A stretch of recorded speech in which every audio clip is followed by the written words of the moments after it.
Acción, tu revista mensual de cine y series, con los mejores estrenos de cine, fichas y reportajes coleccionables, series de televisión y 4 pósters todos los meses.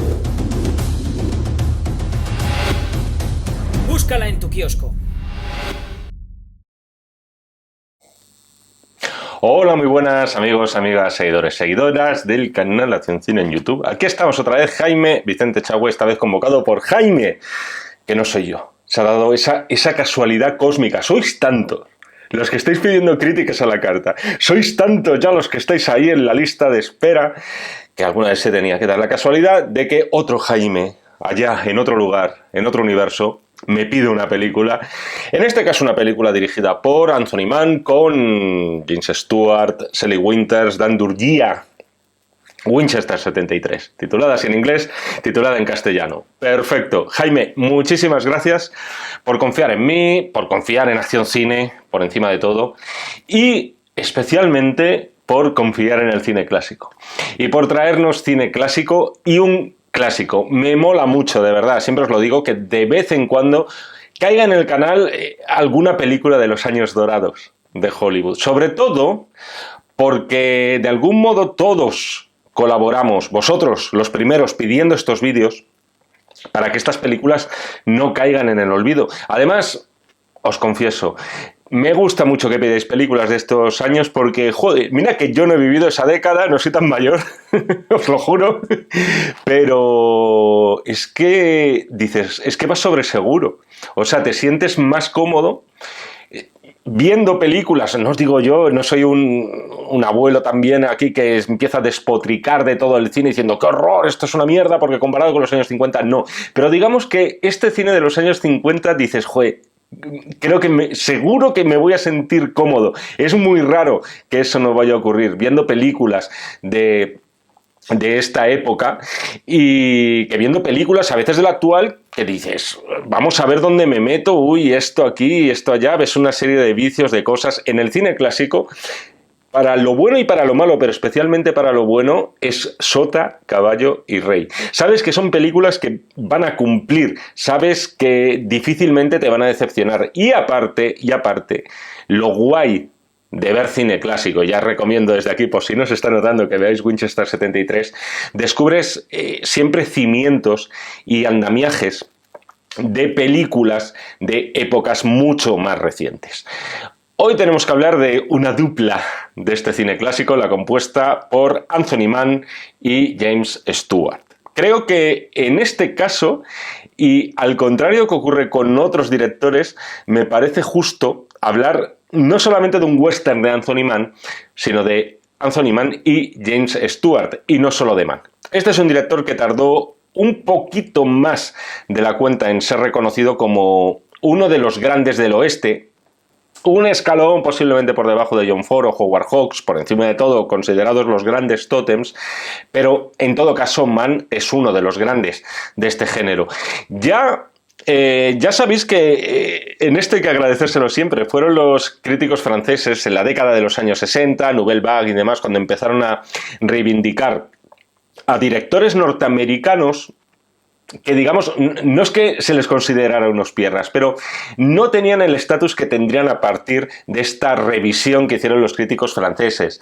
Poco más o menos se les consideraba a directores como Howard Hawks o John Ford unos maravillosos, pero unos artesanos, al fin y al cabo. Artesanos, para mí el término artesano tiene, de verdad, toda la dignidad del mundo. Yo soy un artesano de las videocríticas y espero ser bueno en ese sentido, pero me encantan cineastas que son unos artesanos de su oficio. Y en este caso hay que reconocer que es cierto que dentro de cierta crítica pues siempre ha tenido como un sentido peyorativo, porque claro, llamarle a un director artesano, eso significa que no tenían ni un ápice de personalidad. Sin embargo, los muy sesudos y los muy intelectuales críticos franceses empezaron a profundizar en aquellas películas, las estudiaron al dedillo, estudiaron también a aquellos directores y sacaron una serie de constantes en cada uno de esos cineastas por las cuales dices, ojo, aquí podemos estar ante un autor. Este es un debate que siempre, también os lo digo, siempre lo he visto un poco estéril, en el sentido de que una película es mala o es buena, independientemente de que su director sea o no un autor o sea o no un artesano. Pero bueno, de forma más tardía que Ford o que Howard Hawks, Anthony Mann, acabó siendo considerado también indudablemente uno de los maestros del género, de un género tan 100% norteamericano, este sí que es suyo y de nadie más, como es el western. Anthony Mann, en España su nombre es especialmente popular, es decir, quizá aquí hubo una época en la que la gente conocía mucho más a Anthony Mann que a John Ford o a Howard Hawks, y esto tiene su motivo en las páginas de papel couché, este término tan en desuso que vamos a intentar revitalizarlo en estos vídeos. ¿Por qué era más popular Anthony Mann? Porque fue marido de Sara Montiel. Ni más ni menos. Que por aquellos años Sara hacía carrera en Hollywood con el nombre de Sarita Montiel. Y toda esta historia rosa hizo que quizá al final tampoco es que eso ayudara a profundizar en las películas o en prestar más atención a las películas que venían dirigidos por él. Nosotros lo que sabíamos de Anthony Mann era el marido de Sara Montiel. Es cierto que ya en los años 60 destacó por grandes superproducciones y además muchas de ellas rodadas en España, como pueden ser La caída del Imperio Romano o El Cid. Pero previamente a esos años de superproducciones dirigió más de media docena de westerns, varios de ellos considerados hoy obras maestras, como es este Winchester 7.3. La primera de sus películas del oeste en las que trabajó con James Stewart. Y es precisamente la presencia de James Stewart donde radica buena parte de la grandeza de películas como la que nos ha pedido mi tocayo. Stewart hasta esos años, hasta este año 1950, era un actor al que se asociaba con la comedia romántica o con la comedia dramática. Había sido el protagonista de El bazar de las sorpresas, de Lubitsch, había sido ese héroe del pueblo del caballero sin espada de Frank Capra, había sido el periodista de aquellas historias de Filadelfia de George Cukor. O sea, también es cierto que había sido un buen héroe en cintas de suspense, quizás la más significativa de todas, quiero decir, hasta el año 1950, sería La soga de Hitchcock. Pero entre todos esos registros, claro, quizá el que menos le podía pegar al público por aquel entonces era el del cowboy solitario. Y sin embargo, pasados ya sus 40 años de edad, James Stewart cogería un Colt y no lo soltaría. Le tiró de gatillo, el bueno de James, no lo soltaría a lo largo de muchas películas. Y lejos de que nos pudiera parecer que este tío, pues con esa cara y esa voz que tenía, estaba desubicado en el género del oeste, al final se convirtió en uno de los rostros que a todos se nos vienen a la cabeza cuando pensamos en el western. Quizá no tanto John Wayne, quizá no tanto como Gary Cooper, pero la cara de James Stewart es cara de western. La cuestión es que en esta película Anthony Mann no solo se las apañó para que James Stewart, pues oye, presentara, luciera bien, no le quedara mal el sombrero Stetson. Lo importante es que creó también un arquetipo a raíz de la presencia de James Stewart. El vaquero solitario de pasado tortuoso, incluso violento, que actualmente vive una existencia más o menos pacífica y que por buscarle a él las cosquillas más de la cuenta debe no solo enfrentarse a ese pasado violento y tortuoso, sino que vuelve a hacer uso de la violencia para mantener, vamos a decir, el orden natural de las cosas. Puede que John Wayne fuera insuperable y sea el gran epítome del cowboy en el cine, y del mismo modo que James Stewart no podía ser lo mismo que John Wayne tampoco podía conseguir las mismas cosas que James Stewart. Stewart tenía una mirada muy limpia, de honestidad, de sinceridad, bonachona. Le comprarías un coche al que le faltan las ruedas, algo que iba además acompañado de ese tono de voz, que tengo que decir que aquí en España doblaban muy bien al castellano. Ya sabéis el tono de voz ese, sí, señorita, tal, así. Un poco como voz de abuelo, para entendernos, pese a no tener más de 40 años, pero aquí digamos que lo imitaron bastante bien. Él podía ser un vaquero más que busca venganza, y eso vamos a tenerlo aquí, en Winchester 73, pero eso era sobre el papel del guión. O sea, no había dudas en la mirada de James Stewart de que su venganza estaba, vamos a decir que plenamente justificada. Para hacerse una idea de las diferencias entre los personajes que podían encarnar John Wayne y los que hizo James Stewart, es obligatorio, es necesario que os echéis un vistazo a El hombre que mató a Liberty Balance, película del año 1962, dirigida por John Ford. Es cierto que con estos dos vaqueros ya más mayores de lo que sus personajes quizá demandaban, pero sin duda ahí se ve la contraposición entre la personalidad fílmica, por así decirlo, de James Stewart y la de John Wayne dentro del género western. Pero, por otro lado, uno de los factores que hacen de Winchester 73 una película rompedora dentro de lo que es el género western está en su misma historia, y mejor dicho, en la originalidad de su estructura. Hay una tercera pata a tener en cuenta en estas películas de Anthony Mann con James Stewart, y ese es el guionista Borden Chase. Borden Chase fue uno de esos escritores y novelistas atraídos en su día por la industria del cine, en plan como el Barton Fink de los Coen, solo que no acababan tan mal, y que una vez dentro de la rueda de Hollywood se ganaron bien la vida como guionistas. El primer pelotazo que pegó este hombre fue precisamente con un western, en este caso, además, ni más ni menos, con una de las obras maestras del género, que fue Río Rojo, precisamente dirigida por el ya citado Howard Hawks. Fue a partir de entonces, ya cuando dijeron, esto funciona, este señor, este tal Borden escribe bien westerns, pues que escriba westerns.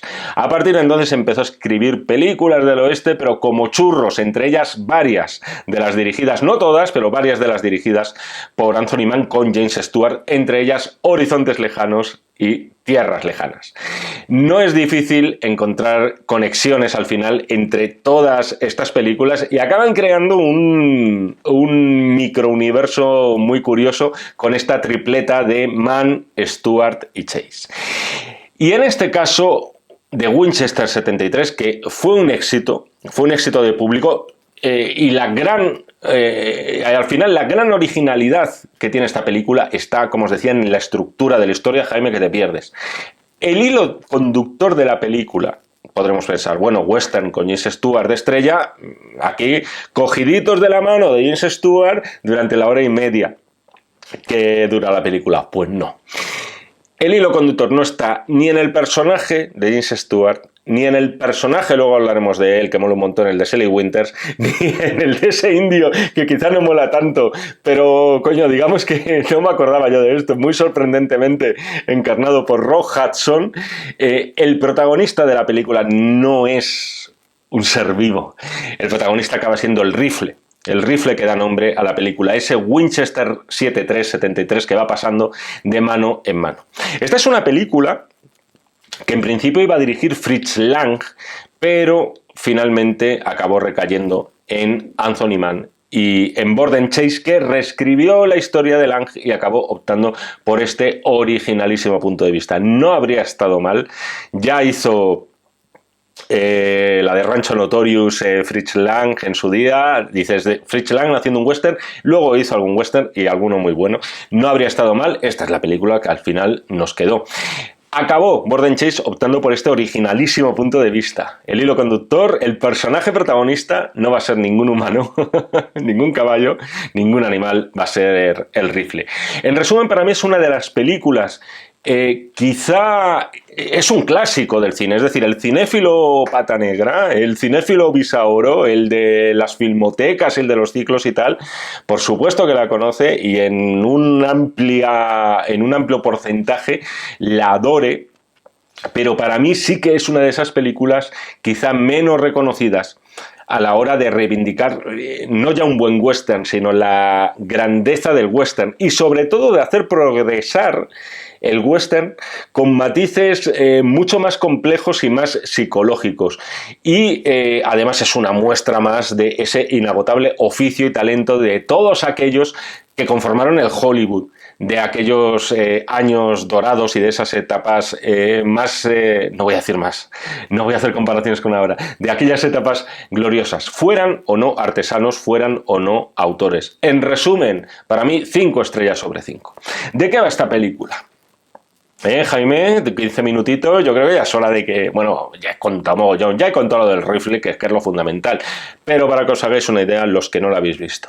Tenemos al personaje de James Stewart llamado Lynn McAdam, que acompañado de un socio, da en el pueblo de Dodge City, esto me suena, luego hablamos de esto, con un pistolero de nombre Dutch, con el que no sabemos qué, pero parece que tienen alguna cuita del pasado. Parece que hay un ajuste de cuentas ahí sin cerrar. Ambos se presentan a un concurso de tiro en el que el ganador obtendrá un Winchester 1873, considerado el mejor rifle del mundo. Este es el punto de partida de la película. Te has quedado calvo, contando el argumento, ¿no vas a contar más? Vamos a profundizar en ello. Pero este es el punto de partida para una película que va a ser progresivamente coral. Ese rifle en ese concurso lo va a ganar Lynn, lo va a ganar James Stewart, pero posteriormente le va a ser robado por Dutch. Posteriormente va a ser comprado por un traficante de armas, que a su vez lo va a vender a unos indios, que a su vez lo van a perder en una batalla contra el ejército y que después va a parar a un joven y a su novia Lola, en este caso interpretada por Shelley Winters, y posteriormente es arrebatado por un forajido encarnado por Dan Durgia, el socio de este tal Dutch, y finalmente el rifle es recuperado por su dueño original, que en este caso es James Stewart, es Lynn McAdam, durante el enfrentamiento final con el tal Dutch. Como veis, ¿a dónde iba con todo esto? Se trata de una película, para la época, tremendamente original, al menos en lo que al western se refiere, porque es una historia circular y en la cual el protagonista solo acaba siendo ese rifle. Es algo, para que os hagáis una idea, es algo no muy diferente a lo que posteriormente veríamos en películas mucho más modernas y que de hecho pueden ser un ejemplo de modernez, como es el Traffic de Steven Soderbergh. Película en la que todos los personajes, aunque en algunos casos no se llegan a conocer, están interrelacionados por un mismo objeto, que en aquel caso era la cocaína. En el caso de Winchester 73 es un rifle. Y tened también en cuenta eso, el nexo en común entre todos los personajes de la película. Y aquí ya voy a otras lecturas que podemos aventurar o hacer más profundas de la peli. El nexo en común es un arma de fuego. Y a la hora de seguirle la pista a ese rifle, a la hora de que cambie de manos, ¿cómo cambia de manos? Siempre media un acto violento o un acto poco honroso y que denota en todo caso siempre un vicio y nunca una virtud. O sea, por ejemplo, Lynn lo pierde porque se lo roba de forma violenta y muy tradicional, hay que decir, Dutch. Dutch lo pierde contra un vendedor de armas porque se lo apuesta en el juego. Y él es un jugador de póker compulsivo y, por supuesto, malo. Y lo pierde. El vendedor de armas se lo vende a los indios, en este caso, ya os digo, un Rock Hudson con coletitas, para que puedan proseguir, ¿qué? Su guerra contra los que consideran los invasores blancos. Y así a lo largo de toda la película. Esta es una película muy ambiciosa, y no solo en esta estructura que os estoy señalando, sino también por el contexto histórico casi enciclopédico para una película que al fin y al cabo dura poco más de hora y media. A saber, antes os he nombrado Dodge City. ¿Quién era el sheriff de Dodge City? Vamos, ¿quién la ha visto? Hay 2, 3, 4 películas, una de John Ford, muy buena, El duelo de OK Corral. Wyatt Earp, el sheriff de Dodge City. Aparece Wyatt, aparece su hermano Virgil, aparece también, o mínimo se le nombra, este personaje que es Bud Masterson, que para los que habéis visto las diferentes películas que trataron la vida de Wyatt Earp, es otro de los personajes ligados al protagonista del famoso tiroteo de OK Corral. Por cierto, pequeña acotación, soy un admirador secreto del Wyatt Earp, dirigido por Kevin Reynolds y protagonizado por Kevin Costner. Lo digo porque en su día, película vapuleada, y es una película que cada vez disfruto más cuando lo veo. Pero bueno, la cosa está, Wyatt Earp aparece por ahí, y sus amigos, hermanos y tal. Se nombra también en la película en repetidas ocasiones al general Custer y a la matanza de Little Big Horn, la célebre batalla entre el 7º de Caballería y varias tribus indias unidas, en este caso por una vez, y con líderes como Caballo Loco, contra el ejército de los Estados Unidos. Se nombra también a Gettysburg, que es una de las batallas más sangrientas de la Guerra Civil Norteamericana. Como veis, parece evidente en el guión la intención de trazar como una suerte de panorámica de la historia reciente, entendido por reciente en la historia del siglo XIX, de Estados Unidos. Y buscado o no, sea así o no, lo cierto es que ves todos esos acontecimientos que nombran relacionados con ¿qué? Con guerras, con tiroteos, con muertes, con violencia, teniendo el rifle del Winchester 73 en todos esos acontecimientos violentos, moviéndose de mano en mano, como un símbolo, al fin y al cabo, de la violencia. Esto, por ejemplo, lo vemos muy claramente con el personaje del indio que, como yo os he dicho unas 3 o 4 veces, interpreta a Rock Hudson. Él argumenta que si quiere acabar con los hombres blancos, porque no es por vicio, porque le guste matarlos, sino porque han robado sus tierras, han matado a sus mujeres. ¿Y qué ocurre cuando le enseñan al personaje de Rock Hudson el Winchester? Se queda como obnubilado, o sea, enseguida se queda como fascinado por el arma. Como veis, es una película que tampoco se limita a pintar a esta tribu en concreto como alguien que mata por el placer de matar, sino que mata por venganza, que es otra de las palabras que tienen que ir ligadas a este western.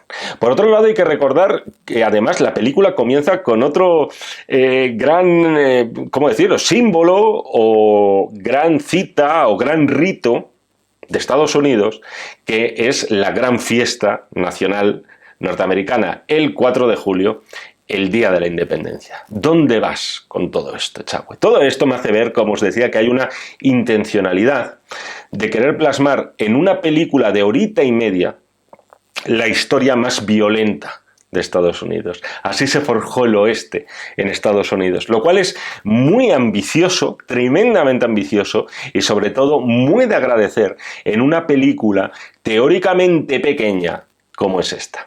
Aparte de todas estas lecturas que nos deja Winchester 73 y que sin duda para mí la elevan muchísimo por encima del gran grueso de películas del oeste de la época, aparte de todo eso, también os vais a encontrar con una película que tiene algunas secuencias estupendas.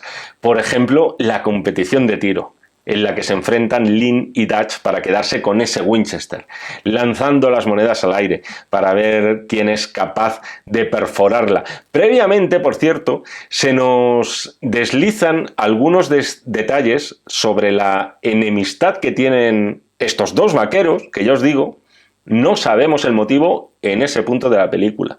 Y va a ser una de las sorpresas que nos va a deparar la película.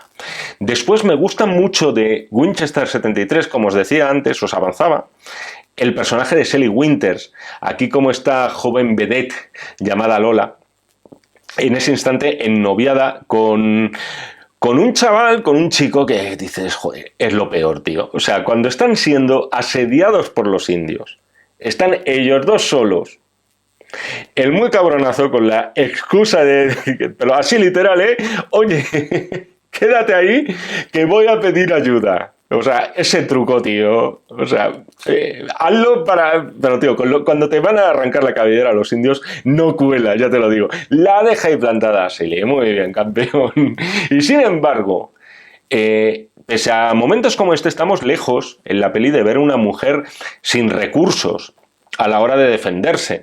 Cuando ambos, estos dos chicos, llegan a este destacamento militar de los yanquis, tienen que volver hacer frente a las tribus lideradas por Roth Jackson y demás. Ahí vuelve a coinciden brevemente al principio. Yo os digo, es una película de historias cruzadas también, un poco tipo lo que haría Robert Altman después. Entonces, se conocen un momentito los personajes de Shelley Winters y James Stewart al principio. No pasa absolutamente nada, hay alguna miradita y tal. Luego, al cabo de 20 minutos, media hora, vuelven a coincidir, en este caso en el destacamento militar de los yanquis, y ante la nueva acometida de los indios, James Stewart se acerca a Shelley, le da una pistola, y ella responde, me parece una genialidad la frase, sé usarla y sé lo de la última bala. O sea, en plan, sé cómo va el rollo. Cuando vienen los apaches detrás, sé cómo funciona la historia. No voy a dejar que me cojan con vida. Eso va a ser peor que me pegue un tiro en la sesera. Es decir, te retratan una mujer muy valiente, desde luego infinitamente más que su novio, y por más que la traten, joder, pues con la lógica condescendencia, teniendo en cuenta el contexto, la época y demás, ella es muy consciente de todo. Por cierto, en ese destacamento militar, de vez en cuando aparece por ahí un chico joven, sin ningún primer plano. Tiene un par de frasecitas, y yo mientras lo estaba viendo digo, eres tú, tío. Tú eres Tony Curtis, ¿verdad? Efectivamente, no aparece su nombre en los créditos iniciales, pero sí lo podemos ver en los créditos finales. Fijaos si estábamos ante una de sus primeras películas que ni siquiera era Tony Curtis, era Anthony Curtis. Como os decía también, la película sorprende pronto porque es rápido, es decir, no tardas en saber de qué palo va esto. Te das cuenta de que quien porta el rifle, quien tiene el arma, quien posee el arma, esa máquina de matar, es el que acapara los focos, es el protagonista en ese instante. En este caso, ya os digo, el rifle va a parar en un momento dado, después de esta batalla, al personaje del novio de Shelley Winters, y si bien nos había parecido, ya lo he dicho, le he puesto aquí a parir, no me voy a echar para atrás ahora, pero sí, nos parecía más bien miserable por lo que hace con Shelley. Joder, no puedes dejar de sentir luego cierta lástima por lo patético que resulta su final. En este caso muere humillado, muere asesinado, pero de forma bastante humillante, por ese antiguo socio que es el pistolero interpretado por Dan Durgia, que por cierto era el tercer nombre por orden en el reparto de la película, por encima de Stephen McNally, que es vamos a decir, es el villano principal y es el que interpreta a Dutch. Os digo que es una película que de vez en cuando te sorprende también por la crueldad de sus personajes más antagónicos. Y por cierto, prestad atención al momento en el que James Stewart desarma a este Dan Durgia. Fijaos en esa cara de fiereza de Stewart en ese mismo instante. A esto me refería al principio con el cambio de registro tan radical de James Stewart en muy pocos años. Es decir, yo me pongo también en la piel del público de aquella época. Decía, vamos a ver una película de James Stewart, nos vamos a reír con él, con sus caras así, no, como pareciendo tímido, tontorrón y tal. El público no podía imaginar que el buen chaval, el buen chico que era Stewart en las películas, podía mostrar esa fiereza, podía convertirse de repente en un hombre brutal, visceral, cabreado, joder. Y eso se lo debemos a partir de entonces. Y de todas formas, vistas todas esas películas dirigidas por Anthony Mann, especialmente con Winchester 73. Muy buena, por cierto, la muerte de este personaje, de este segundo villano, que es Dan Durgia, disparando. Esto me ha encantado también, me ha parecido como actual, disparando varios tiros al suelo, así como pa, antes de morir. Que, por cierto, es ese tipo de muertes que dices, joder, te llevas en el recuerdo. No las del tirito ese que tal, y te llevas la mano ahí como en plan, me ha picado una avispa, te han pegado un tiro en las tripas, tío. Esto es una muerte de esas que dices, joder, molan. O sea, el tío ahí como no sabiendo qué hacer, está ya moribundo y intenta pegar tiros y lo único que consigue es pegar unos patéticos tiros en el suelo. Más cositas. Como os decía antes, es una peli circular, en el sentido de que el dueño original del rifle, o por lo menos el original que nosotros conocemos, es James Stewart, el tío que lo gana en el concurso del principio. ¿Y qué va a ocurrir en la película? Que todo gira en torno a que él recupere el arma, no necesariamente porque él la está buscando. Es decir, esto no es en plan James Stewart, no, voy buscando mi arma, tal. No, va buscando en todo caso al cabronazo del que se quiere vengar, pero no es el arma lo que le mueve, de algún modo el arma es como algo un poco mágico, es decir, el arma se va empeñando como en dar los pasos necesarios para acabar en las manos de James Stewart. Y, por supuesto, ese Winchester 7.3, a veces digo 7.3 porque 73 me trabo, lo va a acabar utilizando en el duelo final que tiene con Dutch. Ahora bien, decís, joder, ¿por qué este pique? ¿Por qué ese pique que tienen ellos al principio, como si se conocieran del pasado y tuvieran cuentas pendientes y tal?